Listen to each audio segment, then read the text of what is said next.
벽동관 형제의 또 우리 성찬 메시지가 또 새롭게 해석이 됐는데 저도 처음으로 이렇게 해석을 한 것 같은데 너의 실수에 너무 집착하지 말고 하나님 말씀에 집중하라고. 사실은 정말 우리 교회가 뭘 잘못했지, 내가 뭘 잘못했지, 항상 우리가 부족한 인간이 잘못을 저지른 것은 당연한 건데도 불구하고 우리가 완벽한 것이 기준인 줄 알고 완벽주의에 빠져서 교회가 되었던, 리더십이 되었던, 아니면은 뭐 개인이 되었던 항상 그런 자책하고 했던 모습들이 떠오르면서 진짜 그건 당연한 모습이고 계속 하나님의 능력, 하나님의 약속, 또 하나님이 우리에게 주신 것들, 그런 것들을 계속 보고 나아가라는 그런 메시지 같은 생각이 들었습니다. 어쩌나 반가웠고요. 또 우리 애 엄마도 또 아이 둘 다 소유하고 또 다 데리고 왔네. 어쨌든 예, 반갑습니다. 또 간만에 만석 형제도 반갑고, 어저께 또 저희는 형제들 3명이 한 오래간만에 자전거를 한번 타봤습니다. 거의 못 모였었는데요. 한 50km 한번 달려봤는데 다음 주 금요일에는 또 아차산 야간 등산 계획이 잡혀 있습니다. 광고가 나갈 거고요. 또 추석주 끝나는 마지막 주 토요일 날도 산행이 있고, 그 다음에 자전거도 또 계속 모임을 가질 예정입니다. 그리고 낚시 모임도 시작을 하고, 또 지역 모임도 시작을 하고, 그래서 우리가 위축되지 않고 또 모일 수 있는 사람들 모여서 서로 위로하며 또 외롭지 않도록 야외에서, 실내가 문제가 되기 때문에 야외에서 하도록 하겠습니다. 자, 너무 감사드리고요. 자, 오늘 제 아내와 또 세이자매도 왔는데 우리 소희 엄마도 오고 정현 씨도 오고, 어쨌든 오래간만에 교회가 풍성해지니까 또 보기 좋네요. 자, 제가 오늘 준비한 설교 편하게 준비하겠습니다. 우리 안에 계신 분도 차 한잔 마시면서요, 편하게 설교 들으시기 바랍니다. 오늘 스가랴서를 다 총정리할 예정인데요.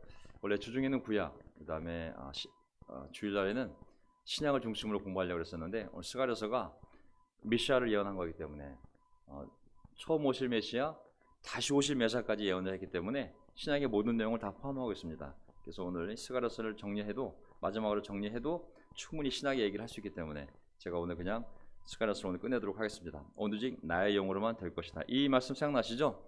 오직 나의 영으로만 될 것이다. 하나님의 일은, 성전을 짓는 일은 너희의 힘으로도 안 되고 능력으로도 안 되고 오직 하나님의 영으로만 될 것이다 라는 스가랴서 4장에 나와 있는 아주 유명한 대표적인 구절이거든요. 오직 하나님의 영으로만 될 것이다. 자, 설교 주제는 공의롭고 온유하신 메시아 예수. 성경은 결국은 이스라엘 민족들에게는 고통을 당할 때 그들의 고통을 해결해 줄 그 시대의 메시아, 왕을 얘기하지만, 더 나아가면 온 인류를 구원하실 메시아가 올 것이고, 더 나아가면 그 메시아가 다시 오실 것까지, 다시 오시면 종말이거든요. 그러니까 메시아가 처음 오면, 그리스도가 처음 오면 구원하기 위해서, 하지만 두 번째 방문하면 그것은 세상의 종말이 이루어지는, 최종 심판이 이루어지는 것을 의미하는 거거든요. 근데 그 메시아가 바로 예수님인데, 그분을 어떻게 성경은 예언하고 있냐면, 스가랴서는 공의롭고, 그러니까 공평하고 공정하고 매우 친절한 매우 온유하신 왕 메시아 예수로 예언을 하고 있습니다. 그래서 오늘 이 말씀이 어떻게 신약 성경 가운데 실현되었는지를 한번 살펴보도록 하겠습니다. 오늘 작은 제목들이 있는데요, 그냥 눈으로 한번 쭉 들어볼까요? 이 내용으로 스가랴서가 정리가 됩니다. 14장까지. 자, 오직 나의 영으로만 될 것이다. 첫 번째 포인트, 성전을 짓는 것. 수많은 난관과 반대 작업과 또 어려움이 있지만 결국은 너희 힘으로 하는 것 같지만 이거는 내가 짓는 거라고, 오직 하나님의 영으로만 될 것이라고. 두 번째, 나귀 새끼를 타고 오시는 메시아, 너희를 구원할 왕이 오시는데 그 왕이 강력한 군대와 말들을 끌고 오는 게 아니라 나귀 새끼를 타고 올 거라고. 이게 웃음이 예언이지 않습니까?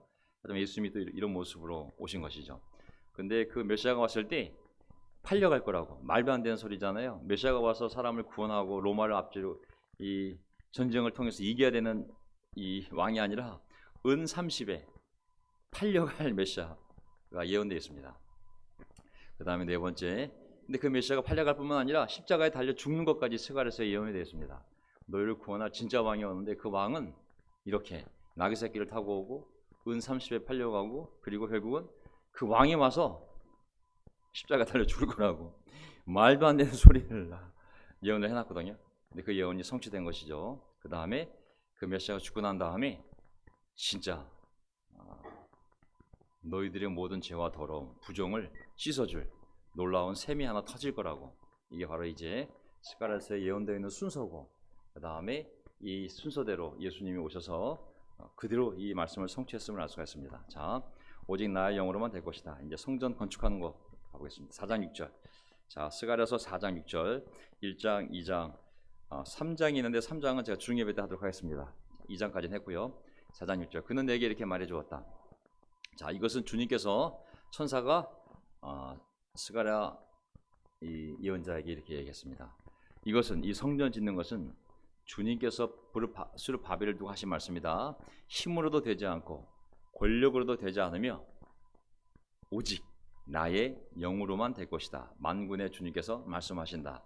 영어로 보면 not by might, not by power, but my spirit 이라고 나왔습니다. 왜냐하면 이제 사람들이 기초공사를 해놓았을 때 비웃었거든요. 이게 뭐냐 이게 뭐 이걸로 과연 이 하나님의 집이 되겠냐 이거. 시작이 미약하다고 비웃는 자가 있었거든요. 그때 하나님께서 말씀하시는 겁니다. 너희들이 내 말에 순종하기만 한다면 내 힘으로 지을 거라고. 너의 육신이 사용되긴 하지만, 너희의 힘과 이 권력이 사용되긴 하지만 궁극적으로는 내 영으로 되는 것이지 너희의 힘으로 되는 것이 아니라. 여기서 얘기하는 힘과 권력은 영어로 might와 power로 되어 있지만 여기서 보면은 앞에 있는 그 might는 좀 큰 거잖아요. 그러니까는 어떻게 보면은 설명을 보면은 이 세상에 속한 어떤 여러 모양의 세력, 조직력, 어떤 시스템들,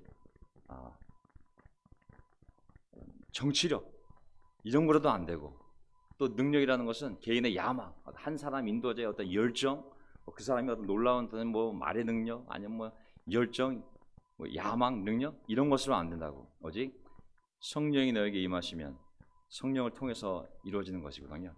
결국은 이거 그 당시에는 스룹바벨 성전을 의미하는 거지만 오늘날 얘기하면 교회를 얘기하는 거거든요. 이 교회가 세워져 갈 때 이건 시스템으로 막 하이라키를 만들고 막 사람을 그물망으로 쫙서 막 디체인을 만들고 이런 시스템을 해서 교회가 되는 것이 아니라 성령이 너희 가운데 임하면 성령께서 각 사람을 사용하셔서 이게 교회가 세워지는 것이거든요. 뭐 킴메킨 같은 날고긴다는 막 엄청난 설교가, 웅변가, 히틀러 같은 선동가들, 이런 사람들이 교회에 들어와서 사람들 마음을 막 흔들고 와, 저 목사 설교 잘하네 이렇게 해서 교회가 세워지는 것이 아니라 성령이 너희 가운데 임하면 성령이 각 사람을 각 모양대로 사용하셔서 서로 봉사하는 가운데 교회가 세워지게 되는 거거든요. 그것을 말씀하시는 겁니다. 자, 스가랴 5장을 넘어가겠습니다.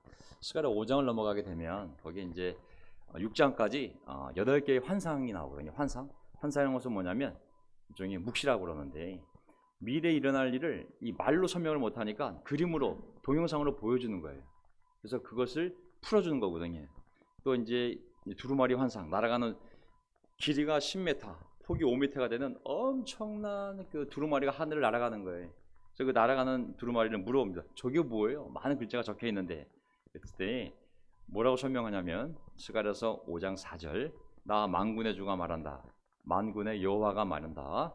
내가 저주를 내보낸다. 모든 도둑의 집과 내 이름을 두고 거짓으로 맹세하는 모든 자의 집에 저주가 들어가서 그 집에 머무르면서 나무 대들 뽑아 돌로 쌓은 벽까지 그 집을 다 허물어 버릴 것이다. 결국 엄청나게 큰 이 두루마리는 온 땅에 내릴 하나님의 저주를 의미하는 거거든요. 저주는 축복의 반대가 저주입니다. 축복은 뭘 해도 잘 되게 하는 게 축복이고요. 저주는 하나님이 개입하셔서 뭘 해도 안 되게 하는 게 저주거든요. 축복은 하나님이 개입하셔서 뭘 해도 잘 되게 되는 게 축복이고, 저주는 하나님이 개입하셔서 뭘 하든 안 되게 하는 게 저주거든요. 이 죄악에 대해서 하나님은 분명하시거든요. 결국은 죄악을 짓는 집, 회개하지 않는 집에는 내가 저주를 보내겠다고. 그 저주가 그 집 안에 들어가서 아주 머물러서 아주 그 집을 완전히 허물어 버릴 것이라고. 정말 죄에 대한 하나님의 분명한 심판을 또 말씀하시는 거거든요. 자, 날아가는 이 두루마리에 대한 이 환상이었습니다. 그 다음에 스가랴 7장, 스가랴 7장을 보게 되면 주님께서 부르셨으나 그들은 듣지 않았다. 13절. 그러나 이제는 그들이 부르짖어도 내가 결코 듣지 않겠다. 나 만군의 주가 말한다. 나는 그들이 알지도 못하는 모든 나라로 그들을 폭풍으로 날리듯 흩었고 그들이 떠난 땅은 아무도 오가는 사람이 없어서 폐허가 되고 말았다. 그들이 이 아름다운 땅을 거친 땅으로 만들었다. 6장까지가 이제 환상이라면 7장과 8장은 설교, 4개의 설교가 들어가 있거든요. 4개의 설교가. 그 중에 이제 한 설교 부분인데 이스라엘 백성들이 이제 다 흩어지지 않았습니까? 흩어진 이유가 뭐냐면 하나님의 말씀을 들으려고 하지 않았던 거. 들으려고 하지 않았던 거. 그래서 결국 보면 내가 흩어버렸다고. 아시라를 흩어버리고 바벨을 흩어버리고 폭풍으로 날 휘날리듯 아주 산산조각내서 집안을 흩어버렸다고. 그러면서 여기 보세요. 그들이 떠난 땅은 아무도 오가는 사람이 없어서 폐허가 되고 그들이 이 아름다운 땅을 거친 땅으로 만들었다. 사실 하나님의 설명은 뭐냐면 하나님 말에 순종하면 정말 적과 꿀이 흐르는 땅이지만 하나님 말씀에서 떠나게 되면 똑같은 땅인데 똑같은 삶인데 똑같은 인생인데 그것이 폐허가 되는 거라고. 그리고 이 주체는 너희들이 만든 거라고. 나는 너희들에게 아름다운 인생, 아름다운 교회, 그리고 아름다운 공동체, 아름다운 나라를 주었지만 너희가 이렇게 거친 땅으로 만들었다고. 너희가 이 아름다운 가나안 땅을 이렇게 거친 땅으로 만들었다고 말씀하신 거거든요. 사실 우리 인생도 우주를 하나님의 손으로 축복으로 가든 저주로 가든지 하겠지만 그 원인 제공은 우리 각자의 삶에 있음을 깨닫고 정말 하나님 주신 이 아름다운 인생을 주님 안에서 계속 아름답게 만들어가는 것이 지혜로운 인생이라는 생각이 듭니다. 어떤 분들은 참 신앙을 잃고 교회를 떠나신 분들 보게 되면 삶이 이스라엘 정말 예수람처럼 폐허가 되거나 그 아름다운 인생이 거친 인생으로 바뀌는 것은 정말 시간 문제거든요. 축복이 저주로, 저주가 축복으로 바뀌는 거 정말 하나님의 정말 이 주권인 거거든요. 그래서 8장을 보게 되면 다시 또 이제 바뀌는 모습 보세요. 8장, 스가랴 8장, 7장, 8장에 제가 설교라고 그랬죠. 또 다른 설교입니다. 13절. 유다 집과 이스라엘 집은 들어라. 이전에는 너희가 모든 민족에게서 저주받는 사람의 표본이었다. 진짜 다 끌려갔으니까. 아름다운 예루살렘은 폐허가 되었고 아무도 살지 않는 땅이 되었고 아무도 오가지 않는 땅이 되었고 정말 끌려간 사람은 비참한 노예의 신분이었지만 하나님의 은혜로 잘 살긴 했지만 참 나라 없는 족속이 되지 않았습니까? 너희가 모든 민족에서 저주받는 사람의 표본이었다. 야, 그 하나님의 백성이 가나안 땅 들어가서 이렇게 잘 살다가 신앙을 버리고 우상을 섬기면서 끝까지 고집을 피우고 하나님 말씀을 듣지 않으니까 한순간에 축복받는 민족이 하나님의 보물 같은 민족이 모든 민족에게서 저주받는 사람의 표본이 다시 되어버렸거든요. 하지만 또 이제 내가 너희를 구원할 것이니 너희는 복받는 사람의 표본이 될 것이다. 야, 지금 성전을 짓고 있는 백성들에게 이 성전을 지으라고 다시 삶의 중심을 하나님께 두라고. 그러면 너희가 지금은 이 세계에서 가장 비참한 민족이 되었지만 나라도 없고 성전도 무너지고 성벽도 없고 진짜 가장 비참한 인생이 되었지만 두려워하지 말고 힘을 내라고. 이 성전이 지어지면 내가 너희를 다시 복받는 사람의 표본이 될 것이라고. 하나님이 이렇게 우리 인생을 정말 우리가 순종만 한다면 180도 돌리셔서 이렇게 놀라운 인생으로 교회로 바꾸시는 것 같습니다. 그러면서 이제 하나님 요구하신 것은 별거 아니거든요. 제가 이거 굳이 아는 내용인데 또 적은 이유는 저는 요즘 이제 코로나를 통해서 교회의 민낯을 많이 보게 되잖아요. 이거 보면서 교회가 뭘까 고민을 많이 합니다. 교회가 뭘까? 도대체 우리는 어떤 교회를 세워가고자 하는가? 고민할 수밖에 없습니다. 그 16절 보면 교회가 할 일은 이러하다. 저는 이렇게 생각합니다. 교회가 할 일은 이러하다. 16절. 너희가 할 일은 너희들 하나님의 백성이라면 너희가 성전을 재건하면 너희 삶도 재건돼야 되는데 너희들이 재건해야 할 삶은 이것이다. 너희 서로 진실을 말하여라. 너희의 성문법정에서는 참되고 공의롭게 재판하여 평화를 이루어라. 이웃을 해칠 생각을 서로 마음에 품지 말고 거짓으로 맹세하기를 좋아하지 말아라. 이 모든 것은 내가 미워하는 것이다. 너희는 마땅히 진실을, 성실을 사랑하고 평화를 사랑해야 한다. 정말 교회를 생각해 보면 아름다운 성가대, 엄청난 성전 규모, 뭐 큰 예배. 어떤 목사님이 대통령과 문 대통령과 면담하다가 한 달 전에 이런 말씀하셨더라고요. 우리 기독교인은 예배를 위해 죽을 준비가 되어 있습니다. 제 마음속에 와닿지가 않았어요. 우리는 하나님을 위해서 죽을 준비가 된 사람이지 예배를 위해서 죽을 준비가 된 사람이 아니에요. 그것도 대면 예배를 위해서. 신앙의 본질이 하나님이지 그런 형식들이 아니거든요. 사실은 정말 기독교의 삶의 핵심은 진실한 거거든요. 참된 거고 공의로운 거고 이웃을 해칠 생각을 서로 마음에 품지 말고 거짓말하지 말고 그냥 진실을 사랑하고 평화를 사랑해야 한다. 이게 정말 교회의 본질인데 목사가 100만 명을 모아서 내가 좌파 정권을 무너뜨리겠다고 무슨 정당도 아니고 기독교가 이게 본질에서 많이 빗나가고 있구나 교회들이 라는 생각을 하게 됐습니다. 교회가 어떻게 부흥할 수 있을까요? 저는 스가랴서 이 구절을 보면서 교회가 이렇게 성장하는 거구나 뭐 캠페인을 하고 이래서가 아니라 저는 20절을 보면서 교회가 이렇게 성장하는 걸 깨달았습니다. 20절을 보게 되면 이제 앞에 구절들이 이루어지게 되면 이스라엘 공동체가 성전을 짓고 삶의 회복이 되고 평화를 사랑하고 진실을 사랑하고 거짓말하지 않고 이웃을 해칠 생각을 하지 않고 공의대로 서로 심판하고 이렇게 하나님 백성처럼 살면 20절 이제 곧 세상 여러 나라에서 수많은 민족들과 주민들이 몰려올 것이다. 한 성읍의 주민이 다른 성읍의 주민에게 가서 어서 가서 만군의 주님께 우리 이스라엘의 이 여호와 신께 기도하고 우리 여호와의 은혜를 구하자 하면 다른 성읍의 주민들도 저마다 나도 가겠다 할 것이다. 수많은 민족과 강대국이 나 여호와의 만군의 주에게 기도하여 하나님의 은혜를 여호와의 은혜를 구하려고 예루살렘으로 몰려올 것이다.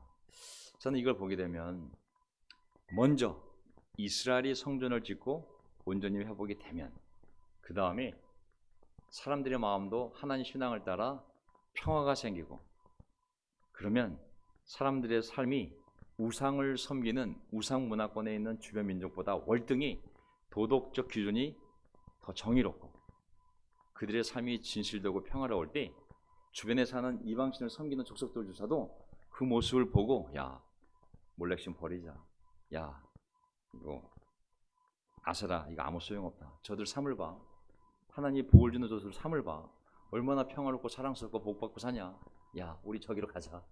우리 저쪽 가서 저쪽 신을 믿자. 하나님의 함께 하심의 증거 축복의 증거들이 있을 때 사람들은 23절 나 만군의 주가 말한다. 그때가 되면 말이 다른 이방 사람들 10명이 유다 사람 하나님의 백성 하나의 옷자락을 붙잡고 우리가 너와 함께 가겠다. 하나님이 너희와 함께 계신다는 말을 들었다 하고 말할 것이다. 이방 사람들이 유대 사람만 보면 야 내가 소문을 들었는데 정말 하나님이 너희랑 함께 있는 것 같아. 그렇지 않고서 어떻게 너희들이 행복하게 사랑스럽게 잘 살 수가 있어? 야 나 좀 데려가줘. 옛날에 이제 교회가 진실되고 또 사람들의 삶이 막 바뀌어서 집안에서 바뀐 모습을 보였을 때 직장이 되었던 아니면 집안에서 되었던 뭐라 그랬냐면 나는 못 가지만 야 얘는 너희 교회 좀 데려가 봐라.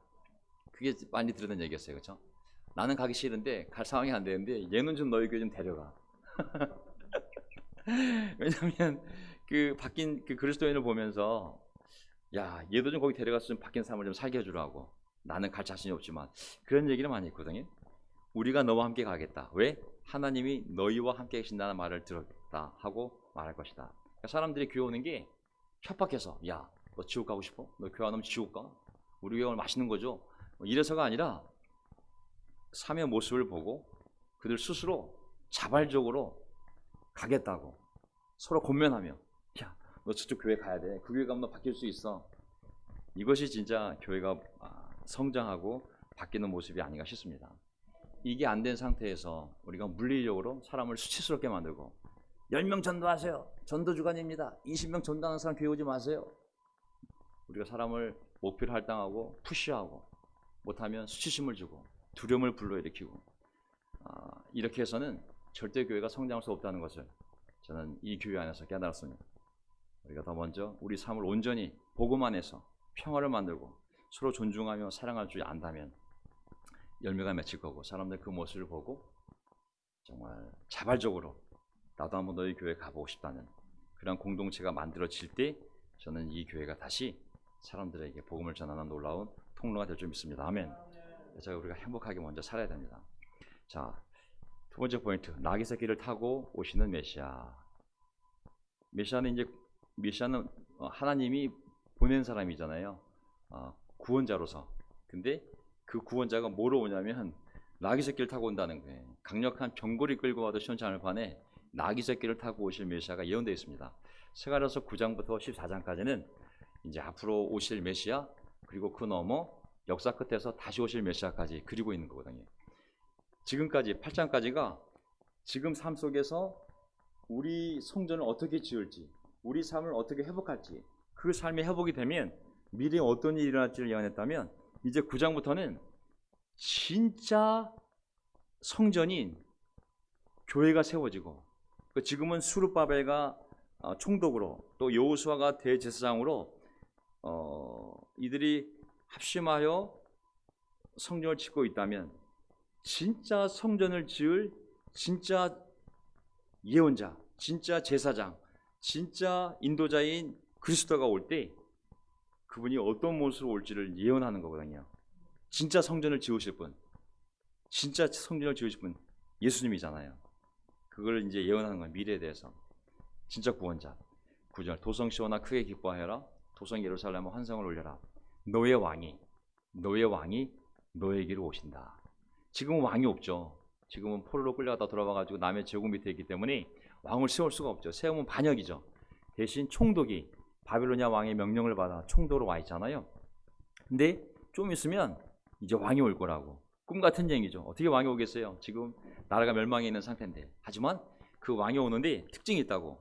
굉장히 공정하신 분이라고. 공의로우신 왕이라고. 그리고 이 왕이 와서 구원을 베풀 거라고.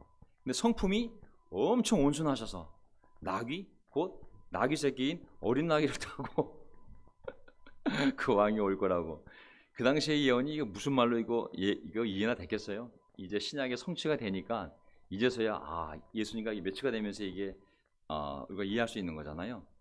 여기 보면 물론 이 왕을 잘 이해할 필요가 있습니다. 왜냐하면 우리가 섬기는 왕이 이 왕이기 때문에, 그리고 우리가 이 왕의 백성으로 이 왕을 닮아가야 되기 때문에 중요한 포인트라는 생각이 들거든요. 여기 보면 그 왕의 특징 첫 번째가 공의로운. 공의롭단 말은 영어로 righteous 아니면 just, 공정한, 옳은, 공평한 이런 뜻이잖아요. 이 왕은 특징이 분명해요. 굉장히 공평한, 공정한, 공평한 왕이라고. 그래서 너희들이 강대국에 이렇게 억울하게 정말 살아가는 이 모습을 보고 그 왕이 공정한 왕이기 때문에 반드시 너희를, 이 약자 이 이스라엘을 반드시 악한 강대국을 심판하고 너희를 반드시 구원하실 거라고. 그래서 구원을 베푸시던 왕이시라고. 근데 그분이 어떻게 그거를 이루냐면 강력한 군대가 아니라 나귀 새끼를 타고 와서 그의 겸손함으로 이 구원을 이루실 거라고. 결국은 예수님의 모습인 거거든요. 군대에 의한 정치적인 구원이 아니라 마귀로부터의, 죄의 권세로부터의, 죽음과 하나님의 영원한 심판으로부터의 구원을 의미하는 거거든요. 그러려면 죄의 문제를 해결하셔야 되고, 죄의 문제를 해결하려면 누군가 그 죄를 지고 죽어야 되는 거거든요. 그것은, 남의 죄를 지고 죽는 것은 엄청난 겸손이 아니면, 정말 죄를 해결한다는 공의, 그리고 남의 죄를 대신 지고 내가 죄인이 된다는 겸손, 이 두 가지가 있지 않고는 이루어질 수 없는 일이거든요. 근데 그거를 바로 한 왕이 와서, 그 공의로우신 왕이, 그리고 그 겸손한 성품으로 자기가 대신 이 죄를 짐으로 말미암아 죄의 대가를 치고 공의도 이루고, 그리고 너희 죄의 문제를 해결함으로 말미암아 너희를 구원하실 거라고, 크게 기뻐하라고. 이런 이제 흐름인 겁니다. 그래서 마태복음 21장 보시면 알겠지만, 예수님께서 이제 그 올리브산에 있을 때 제자들 보내가지고 나귀 새끼 한 마리 끌고 오라고 말씀하시잖아요, 그렇죠? 그래서 이 나귀를 끌고 오너라 그러면서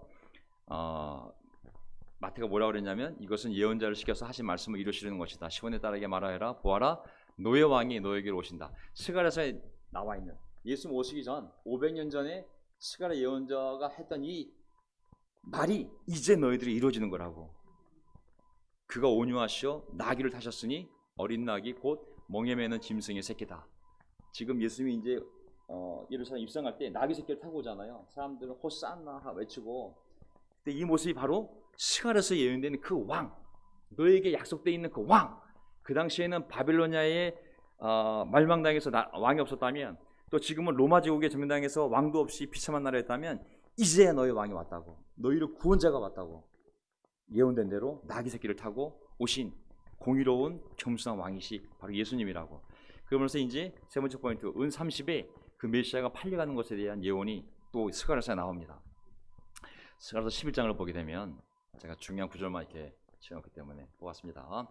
내가 그들에게 말했다. 스가랴서 11장. 자, 제가 이렇게 이제 막 건너뛰는 이유는요, 저는 가능하면 성경 66권을 다 우리가 공부했으면 좋겠어요. 어려운 내용도 있지만 성경 66권이 우리를 위한 거기 때문에 가능하면 제가 은퇴하기 전에 66권 한 구절도 빠지지 않고 다 함께 공부하는 것이 제 소원입니다. 그래서 너무 작은 구절을 물고 늘어지면 66권을 다 볼 수 없기 때문에 제가 어떤 건 중심적인 것만 짚고 넘어가니까 나머지는 여러분들이 좀 집에서 보시기 바랍니다. 11장. 내가 그들에게 말하였다. 너희가 좋다고 생각하면 내게 받을 품삯을 내게 주고 줄 생각이 없으면 그만두어라. 그랬더니 그들은 내 품삯으로 은 30개를 주었다. 갑자기 이스라엘 민족을 얘기하면서 어떤 목자를 얘기하면서 이 예가 나온 겁니다. 이스라엘 백성에게 한 목자가 주어졌는데 그 목자가 백성들과의 관계 속에서 이런 대화가 나오는 거예요. 그 목자가 이스라엘 백성, 그 목자가 양에게, 그러니까는 메시아가 이스라엘 목자로 왔는데 그 메시아가 이스라엘 백성에게 물어보는 겁니다. 얘기하는 겁니다. 자, 그런 것은 유대 민족을, 내가라는 것은 바로 이제 메시아로 온 목자를 생각하면 되겠습니다. 자, 너희가 좋다고 생각하면 내가 받을 품삯, 내가 지금 와서 너희들을 위하여 목자로 왔는데, 메시아로 왔는데 내가 얼마나 중요하게 생각하니? 너희는 나를 얼마를 쳐줄래? 내가 이렇게 왔는데 내가 받는 이 모든 메시아로서의 사역, 이 노력에 대해서 너희는 얼마를 쳐주고 싶냐고, 어떻게 생각하냐고. 근데 줄 생각이 없으면, 그냥 개무시하고 싶으면 그냥 그만 무시하라고, 그만 안 줘도 된다고. 그게 너희들 마음이라면, 이 메시아에 대한 이스라엘 백성의 생각을 물어본 거거든요. 얼마만큼 가치롭게 여기는지, 품삯이 얼마라고 생각하는지.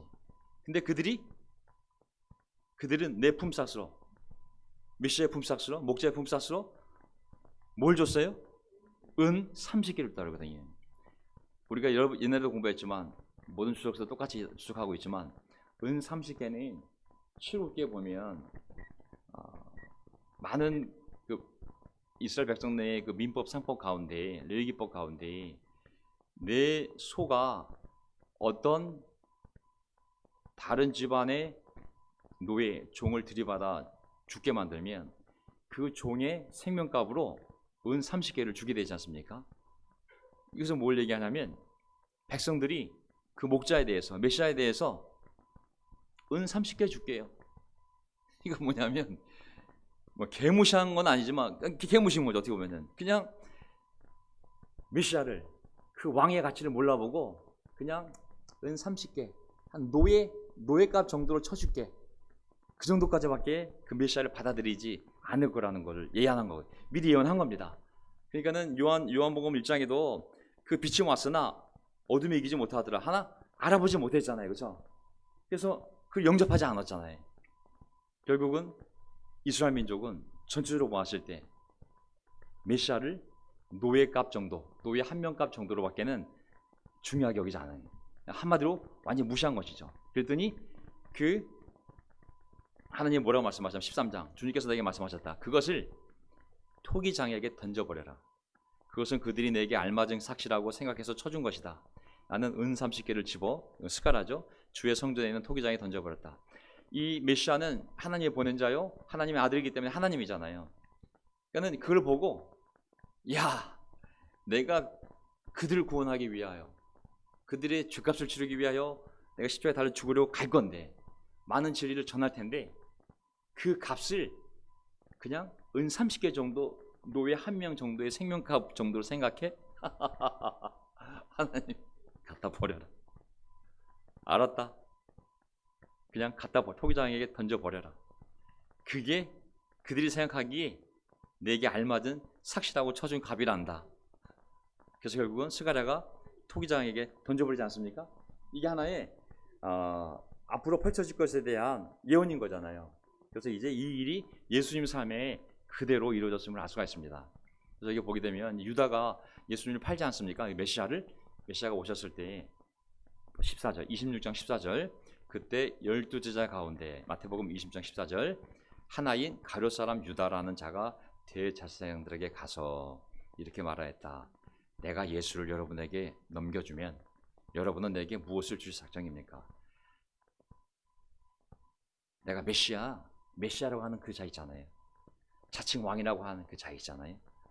낙이 타고 온 왕 그 있잖아요. 내가 넘겨주면 내게 무엇을 주실 작정입니까? 그래서 그들은 바로 위에 있는 대제사장들이고, 대제사장들은 공회고, 공회는 그 당시 이스라엘 민족을 대표하는 거거든요. 그들이 뭐라 그러냐면, 야, 은돈 30개 줄게. 유다가 이제 내가 당신에게 넘겨주겠다고. 그러면 얼마 주시겠냐고 그랬더니 대제사장이, 야, 그거 큰 인물인데, 야, 너 큰일 했다. 야, 그 정도 급이면 우리가 30억 줄게. 이거 아니라 그냥, 야, 30만 원 줄게. 30만 원. 이건 뭐냐면 그냥 한마디로 완전히 무시하는 거거든요. 유다는 또 그걸 받아왔어요. 노예 한 명 값을 받고 이 메시아를 발견한 것이죠. 뭐 이 배경에 뭐 많은 배경이 있는데 시간이 없으니까 또 중요한 내용, 이 흐름 속에서, 맥락 속에서 중요한 내용이 아니기 때문에 자세히 얘기할 수 없지만, 유다 이 상황이 바로 이 마태복음 26장이 어디랑 이어지냐면, 이 배신이 어디랑 이어지냐면 예수님의 장례식을 미리 치러준 여인이 등장합니다. 그게 바로 이제 옥합을 깬 여인이잖아요. 거의 뭐 몇백만 원에 상당하는 그 옥합을 깨뜨려서 굉장히 비싼 향유를 예수님 머리부터 시작해서 몸에 붙지 않습니까? 근데 예수님이 그걸 보고, 야, 이 여인이 나를 미리 장례식을 치러준 거라고 칭찬합니다. 근데 그걸 보고 있던 제자들과 또 재정 담당이었던 우리 가룟 유다가 딱 보더니 너무 힘들어하거든요. 야, 씨, 300만 원어치야. 그걸 왜 거기다 들이부어? 엄청 짜증을 내거든요, 사실은. 예수님을 칭찬하고. 딱 유다가 그렇게 낭비된 돈을 보고 예수님 걸 칭찬한 모습을 보고 마음을 딱 정리합니다. 싹 정리합니다. 이제야 떠날 때가 되었군. 동기는 뭐 정치적인 동기 여러 가지 배우 설명이 있지만 어쨌든 그런 모습을 보고 마음을 딱 접고 바로 대제사장에게 달려갑니다. 자, 나 팔기로 했어. 자, 얼마 주시겠어? 30냥 줬어. 이게 합의를 보는 거거든요. 이걸 조심해야, 이게 사이드 얘기이긴 하지만 조심해야 되겠습니다. 원래 유다는 탐욕스러운 삶이라고 성경에 기록되어 있잖아요. 근데 그 탐욕을 가지고 예수님을 따르다가 어느 순간 실망이 왔을 때, 딱 실망이 왔을 때, 이 실망과 나의 죄성이 맞물릴 때, 그때 하나님을 배신할 수 있는 가능성이 있습니다. 우리 모두, 저도 마찬가지. 나 최선을 다했어. 3년 동안 따랐어. 근데 이게 뭐야? 아무것도 안 좋아졌잖아. 근데 갑자기 잘렸어. 결과 잘린 거야? 이게 딱 맞붙는 순간 팔러가는 거예요. 나 죄져버린다. 나 정말 죄져버린다. 내가 지금까지 예수 믿느라고 그 죄를 부인하고 살아왔는데 내가 정말 죄져버린다. 오늘 나 죄져도 난 당당해. 왜? 난 정말 할 만큼 했어. 이게 맞물리면서 탐욕 같은 이 유다의 일이 벌어질 수 있는 거거든요. 그래서 조심해야 됩니다. 우리의 약점은 우리가 실망 올 때, 이게 합쳐질 때 굉장히 파괴적으로 하나님에 대한 반항심으로 갈 때 누가 쑥 들어가요? 마귀가 쑥 들어가. 거기 나오잖아요. 마귀가 그때 쑥 들어갔다고 얘기하거든요. 조심해야 됩니다. 날마다 서로 만나고 격려하는 건 뭐냐면 그런 것이 역사하지 않도록 우리를 보호해주는 큐티, 기도 이런 교제들은 우리를 보호해주는 거거든요. 사람 날아가는 거 한순간에 날아갑니다. 지금 한순간입니다. 2순간도 아니에요. 한순간에 날아갈 수 있습니다. 저는 우리가 하는 작은 영적인 것들을 가볍게 생각하지 마시고 계속 그런 것들을 하시면 우리가 보호받을 수 있지만, 작은 거라고 무시하게 되면 그게 쌓여서 우리를 무너뜨릴 수 있는 것이 될 수 있어요. 저도 한 방에 날아갈 수 있어요. 제가 두렵기 때문에 저도 엄청 겁이 많은 사람이라 조심합니다. 그래서 결국은 그 다른 내용이기 때문에 넘어가겠습니다. 결국 이제 예수님이 이제 붙잡혀 넘어가지 않습니까? 근데 3절을 보게 되면 예수를 넘겨준 유다는 그가 유죄 판결, 사형 판결을 받으신 것을 보고 뉘우쳐 그 은돈 30잎을 장로들, 대제사장들과 장로들에게 돌려주고 말하지 않습니까? 그러면서 이제 넘어가게 되면 27장 10절에 그들은 의논한 끝에 그 돈으로 토기장의 밭을 사서, 이 토기장, 그 나그네들의 묘지로 사용하기로 하였다. 그 밭은 오늘날까지 피밭이라고 한다. 결국 성취됐잖아요. 하나님이 내 메시아 값을 내 아들을 보내도, 목자를 보내도 그를 종 하나 값으로밖에 안 쳐줘? 갖다 버려. 어디다가? 토기장의 밭에다가. 결국은 토기장의 밭에 이 은 30개가 던져지지 않습니까? 오늘 그 밭은 오늘까지 블라드, 피밭이라고 한다. 거기에 유다가 목매달아 죽고 창대하서 죽었기 때문에, 피가 흘렸기 때문에 피밭이라고 합니다. 토기장의 밭을. 그래서 우리는 우리의 삶이 피밭이 되면 안 됩니다. 절대로. 어떤 어려움이 와도 하나님을 신뢰하고 끝까지 견디다 보면 저주의 대상이었던 너희들이 축복의 대상이 될 거라고. 하나님 반드시 우리의 삶을 그렇게 의지적으로 만들어 가십니다. 모든 걸 동원해서, 자연, 우주, 영적인 교회, 안 믿는 사람, 모든 걸 통해서 하나님이 우리를 그렇게 복으로 인도하십니다. 그걸 믿으셔야 됩니다. 믿어야 우리가 참을 수가 있어요. 결국은 더 나아가서 십자가에 달려 죽으신 메시아, 스가랴에서 보면 예수님이 십자가에 달려 죽는 게 예언되어 있어요. 그 메시아가 낙에 타고 와서 30년에 팔려간 다음에 찔려 죽을 것이 예언되어 있어요. 스가랴 12장 10절을 보게 되면, 그러나 내가 다윗 집안과 예루살렘에 사는 사람들에게 은혜를 구하는 영, 용서를 비는 영, 보세요. 은혜를 구하는 영, 용서를 비는 영을 부어주겠다. 그러면 그들은 곧, 잘 보세요. 이 표현 잘 보세요. 그들은 곧 나, 하나님이잖아요. 나. 곧 그들이 찔러 죽인 그 난데, 또 그들이 찔러 죽인 그라고 보거든요.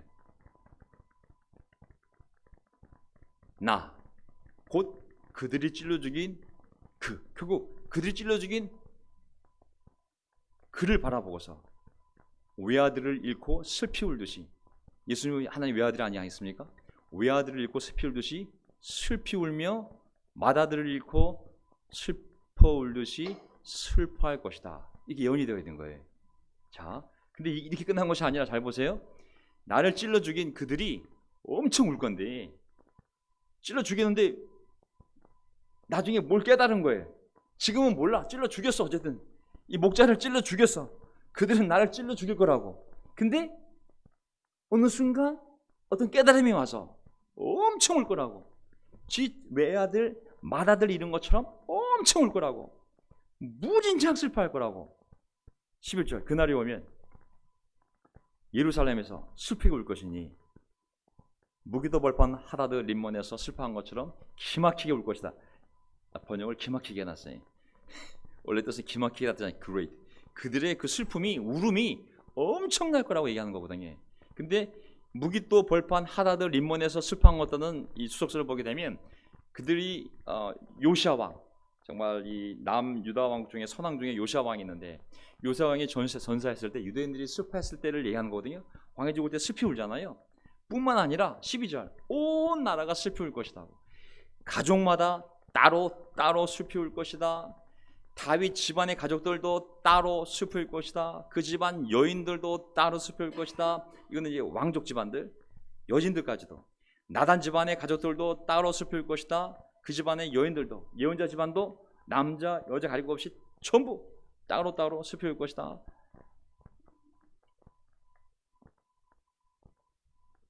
뭐 하나 빠졌네. 제가 이 본문을 잘랐는데 여기 보면 더 이어집니다. 온 이스라엘 민족이, 온 이스라엘 집안 사람들이 전부 슬피 울 것이다. 구약에 이렇게 울 것이라는 말이 반복된 구절이 없거든요. 사실은 뭐 제사 지냈다, 한 구절로 모세의 죽음을 슬퍼하며 몇 개월 동안 장사 지냈다. 근데 이렇게 길게 다 나누어서 왕족, 제사장족, 예언자족, 남자, 여자, 온 나라, 온 가족이 따로라는 말이 11번 나온다 그랬거든요. 그러니까 각자가 그래서 깨닫고 슬피 울 거라고, 회개할 거라고 얘기한 거거든요. 이게 언제 이루어져요? 사도행전 2장에 나오는 거거든요. 사도행전 2장에 오순절 때 이제 베드로가 설교했을 때 보세요. 2장, 그러므로 이스라엘 온 집안은 확실히 알아두십시오. 하나님께서는 여러분이 십자가에 못 박은 예수를 주님, 우리의 주님, 우리의 하나님과 그리스도가 되게 하셨습니다. 야, 우리가 죽인 사람이 거꾸로 메시아였어? 하나님이 우리를 구원하려고 스가랴서에 예언되어 있는 그 구원의 왕, 공의로운 겸손한 왕, 그분이었어? 그럼 우리가 죽인 게 그러면 메시아야? 우리를 살리기 위해서 오신 분을 우리가 죽인 거야? 37절 사람들이 이 말을 듣고 마음이 찔려. 이거 찔다는 것은 조금 마음이 좀 아파. 이게 아닙니다. 아까 얘기했던 스가랴에서 나와 있는 그냥 엄청 울 거라고, 그걸 깨닫고 나서 그 슬픔이 엄청날 거라고, 그걸 얘기하는 겁니다. 형제들이여, 우리가 어떻게 하면 좋겠습니까? 하고 베드로와 다른 사도에게 말하다. 그래서 이게 성취된 겁니다. 스가랴에서 보면 나 곧 그들이 찔러 죽인 그를 보고서 언젠가 엄청 울 거라고. 물론 예수님 재림할 때도 또 엄청 울겠죠. 근데 울어도 이제 끝이에요. 하지만 예수님 초림 때 이 울음은, 이 깨달음에서 온 울음은 그들을 구원하는 울음이요 회개잖아요. 따로 여기 보면 다 끝났습니다. 다 끝났죠. 이제 중요한 포인트가 뭐냐면, 잘 보세요.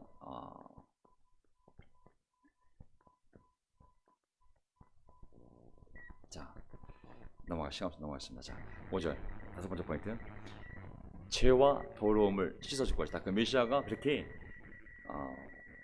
나귀를 타고 와서 정말 십자가에 달려 죽고 사람들이 그렇게 회개하면 5절 뭐가 해? 죄와 더러움은 부정을 씻어줄 것이다.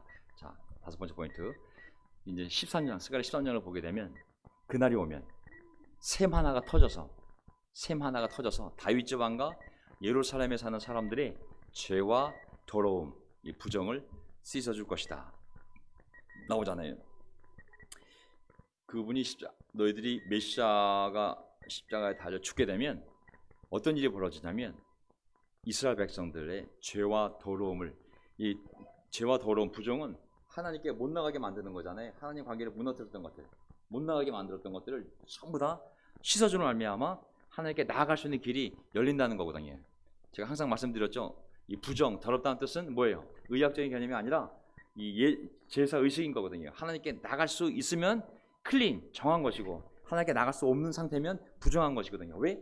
죄로 말미암아 또는 하나님이 하지 말라는 것을 했을 때 발생하는 것이 부정이거든요. 그게 더러움이거든요. 그런 것을 전부 제거해 줄 것이라고. 근데 언제? 샘 하나가 터지면.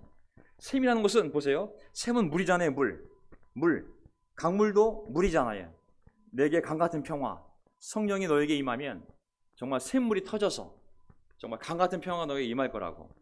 정말 이 너희가 물과 성령으로 세례받으면, 거듭나서 결국은 이 물은, 이 샘은 성령의 이 땅에 오심을 말하는 거예요. 이 땅에 오심을, 성령이 너에게 임하게 되면, 하나님의 아들이 십자가에 달려 죽고 이제 성령이 너에게 임하게 되면 샘이 빵 터진 거라고. 샘은 씻어내는 건데 바로 이 성령께서 은혜를 구하는 영, 그 다음에 용서를 구하는 영이시기 때문에 우리에게 오시면 우리가 십자가를 보고 우리의 죄가 예수님을 죽인 것을 깨닫게 만들고, 그리고 죄를 통렬히 회개하는 마음을 갖게 하시고, 그리고 정말 용서를 구하는 마음을 갖게 하는 거거든요. 그러면 성령은 이제 예수님의 피로 그 사람의 모든 죄를 씻어주는, 덮어주는 그러한 역사를 하시는 거거든요. 그 일이 이제 샘이 터진 거로 표현을 한 거거든요. 오순절 때 이 샘이 터지지 않았습니까? 신약에 와서. 그래서 베드로가 대답하였다. 이제 아까 했을 때 우리가 찔려서 어떻게 하면 좋겠어 그랬을 때 사도행전 2장 38절을 보게 되면 회개하십시오. 그리고 여러분 각 사람은 예수 그리스도의 이름으로 세례를 받고 죄 용서를 받으십시오. 그리하면 성령을 또한 선물로 받을 것입니다. 여기 잘 보세요. 여러분 각 사람은, 영어로 every one of you. 아까 스가랴 13장을 보게 되면 다 따로따로 울긴 우는데 따로따로 울게. 이게 다른 부분에서는 회개할 때 온 백성이 노인부터 시작하여 어린아이까지 다 함께 울었다. 다 함께 기뻐하고 함께 울어요. 하지만 이 스가랴서에 나와 있는 이 메시아와 관련된 이 슬픔은 전부 따로따로예요. 남자 따로, 여자 따로, 집안 따로, 전부 각자의 각자. 무슨 말이냐면 회개는 각자가 하는 거예요. 공동체가 하는 거예요. 이 눈물은 각자가 흘리는 거예요. 각자가 보고 자기가 찔러 죽인 예수를 보고 자기 죄를 보고 자기 인생을 보고 각자가 하나님 앞에 회개하고 용서를 구하는 거예요. 그래서 여기 보게 되면 이스라엘 온 집안에게 이 메시지를 전했지만 너희가 죽인 그분이 바로 스가랴서 예언되어 있는 너희를 구원한 메시아라고. 하지만 구원은 여러분 각 사람은 everyone 각자야. 각자는 예수 그리스도의 이름으로 세례를 받고 죄 용서 받으라고. 왜? 이미 우리의 왕이 십자가를 죽으신 말미암아 하나님께 열릴 수 있는 그 길을 열어주셨으니 그 길을 가라는 거 아니겠습니까? 자, 구약 성전 스룹바벨과 대제사장 여호수아가 포로로 끌려와서 지었던 성전 결국 다 완성은 됐지만 또 사라지지 않았습니까? 또 유대 헤롯 왕이 80년에 걸쳐 지은 성전도 이미 사라졌습니다. 이제 예수님께서 그분이 성전이 되셔서 또 참 성전을 짓기 위하여 이 땅에 오시지 않았습니까? 예수님이 교회를 세우셨습니다. 겸손하고 의로우신 왕이 되셔서 정말 사람들에게 구원을 이루기 위하여 하나님께 나아가는 그 길을 열어주기 위하여 우리에게 오셨거든요. 이제 그 용서받는 과정, 용서받는 사람들이 모여서 교회를 만들어가는 과정, 이것은 사람의 힘으로도 안 되고 시스템으로도 되지 않는 거라고. 그것은 오직 하나님의 영으로만 가능한 것입니다. 저는 하수문 형제가 제 앉아 계시지만 세례받았던 그 과정, 그리고 다시 돌아오게 된 과정, 이것은 우리가 말을 잘하고 공동체가 좋아 보여서 아멘. 하지만 그게 아니라고. 오직 하나님의 영으로 된 것이라고. 저도 마찬가지입니다. 제가 착하게 살아왔기 때문에 하나님이 나에게 준 상이구나. 절대 그렇지 않습니다. 제가 지은 양이 이미 저를 압도했고 제 안에 귀신이 군대 귀신이 들어왔기 때문에 저는 군대 귀신을 나올 수가 없는 사람이었어요. 근데 하나님의 영으로 된 것이죠. 우리 모두 하나님의 영으로 여기 온 것입니다. 앞으로 명동교회가 어떻게 사람을 구원할 수 있을까요? 어떻게 이 교회를 세워갈 수 있을까요? 시스템으로. 야, 우리 다시 1대1 새 훈련 들어간다. 너 디체인. 그런 시스템이 아니라 전 세계 우리는 32개 그룹을 엮는다. 자, 시스템으로 묶고 여기에 리더 세우고 이런 시스템이 아니라 또 목사 하나가 또 열받아가지고 뒤집어져가지고 야, 이 세대 안에 전 세계 복음을 전한다. 전부 재산 갖다 바쳐. 전부 솔드아웃 돼야 돼. 이렇게 되는 것이 아니거든요. 그렇게 하자고 하신 분이 이 교회 출교당하셔가지고 다른 교회 세우셨잖아요. 될 수 있는 것이 아니에요. 오직 하나님의 영으로만 성령에 의해서 되는 거거든요. 우리가 만들어야 될 교회 공동체의 특성은 이 교회의 머리이시자 이 교회의 머리이신 왕이신 예수님의 성품을 닮아가는 교회가 됐으면 참 좋겠습니다. 그거는 얼마나 젊은 사람이 많은 교회, 열정적인 교회, 비전이 큰 교회, 빨리 성장하는 교회, 전 세계에 체인이 있는 교회, 이런 교회가 아니라 공정한 교회, 공의로운 왕, 그리고 겸손한 왕이래요. 저는 우리 교회가 세상에 인정받을 수 있는 것이 있다면 좀 한 가지, 의롭게 사는 공동체, 정직한 공동체, 또 하나 겸손한 공동체. 정말 그 안에 있는 사람들이 그 교회의 머리이신 예수님을 닮아서 그 사람들이 참 겸손합디다, 그 사람들이 참 정직합디다, 이 두 가지 평판만 받을 수 있다면 저는 이 교회가 하나님 앞에 다시 섰을 때 그 신부로서 부끄럽지 않을 거라 믿습니다. 하지만 그것은 우리 힘으로는 되지 않고 오직 하나님의 영으로 되는 것이기 때문에 우리 각자가 하나님께 나아가서 기도하며 말씀을 읽으며 하나님의 인도를 받는 그러한 추석이 되기를 또한 기도드리겠습니다. 자, 설교를 마치겠습니다. 아멘.